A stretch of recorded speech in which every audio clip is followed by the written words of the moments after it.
Doctor Hasan মাহমুদের মামলা দিয়েছে এই সময় মোমবাতি উনি খুঁজাইছিল। এই মোমবাতির বাতি যে আছে ওনাদের কিছু বলতে হয় সবাই জানার জন্য। উনি এখন দেখছি ফেসবুকে লম্বা লম্বা কথা বলে। আপনি কোথায় ছিলেন? রাঙ্গুনিয়ার মানুষ মামলা গাইছে, আপনি কোথায় ছিলেন? ভিডিও তোমরা দেখো বা তোমরা তো কেন লাগি জিনিস জানাবে। আসলে তার পার্শ্ববর্তীতে জায়গা হুমাম কাদের চৌধুরী বইটা আছে তে হদ দেখি ডক্টর হাসান মাহমুদ যেতে রাঙ্গুনিয়ার মানুষের মামলাদের এতে মোমবাতি প্রতিবজে দাঁড়াই অ্যাডভোকেট ইকবাল তে হড়া ছিল।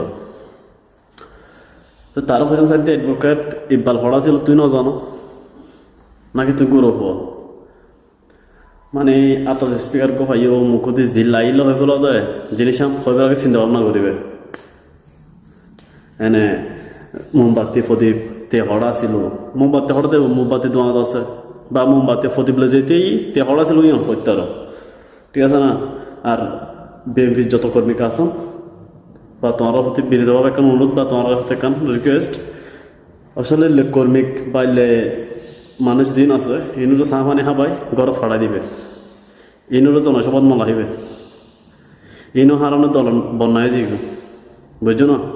ইল্লা মানুষের আস্তে স্পিকার দরকার নেই চাহ পানি খাবাই রে ঘরত ফাড়াই দিবে।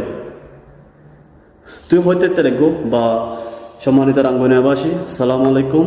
আর হুমাম কাদের চৌধুরী রাঙ্গুনিয়াতন দানশীষ প্রতিবেদ তেয়ে ওনারা বেকন বুড্ডি হুমাম কাদের চৌধুরীরে জয়যুক্ত করে দিবেন।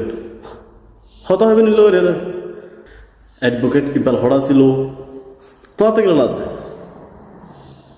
তখন হাজ না।